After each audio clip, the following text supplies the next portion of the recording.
ఆదర్శ రాష్ట్రం తెలంగాణ. ఇంటింటికి నీళ్ళు ఇచ్చేది భారతదేశం, ప్రపంచంలోనే అది పెద్ద, అది కూడా చేయలేరు. మిషన్ భగీరథ మన కేంద్రం కూడా కాపీ కొట్టిందని, గరు గరుకు జలని,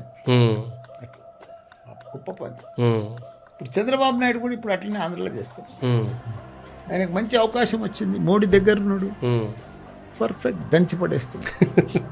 అంటే ఇప్పుడు మీరు అన్నారు ఇందాక ఊహించలేదని చెప్పి గవర్నమెంట్ మారుతుంది అని, అంటే మీకు ఏమైనా అనిపించిందా రీజన్స్? మీ ఇంటర్నల్గా మీరు ఏమైనా మాట్లాడుకున్నారా ఎందుకు గవర్నమెంట్ మారింది అని? ఎలక్షన్స్ మారిందంటే ఇక ప్రజల తీర్పు. అంటే ఇవన్నీ చేసిన తర్వాత మీరు అన్నది నిజంగానే వాళ్ళకి రీచ్ అయింది అయితే, ఇప్పుడు ఎవరి పార్టీ వాళ్ళు మాట్లాడుకుంటారు, లేకపోతే ఎవరు పవర్లో ఉంటే వాళ్ళ గురించి చెప్తారు కదా. సో ఆ సెన్స్లో ఇది నిజంగానే అయి ఉంటే అయిందని అనుకుందాం, బట్ వాళ్ళ దగ్గర రీచ్ అవ్వలేదా? రీచ్ అయినా కూడా వాళ్ళకి ఎక్కలేదా? అసలు ఏం రీజన్ అయి ఉంటుంది? ఇక ఉంటుంది కదా కొద్దిగా, మనం దాన్ని ప్రజలది నాడి మనం గుర్తుపట్టలేము.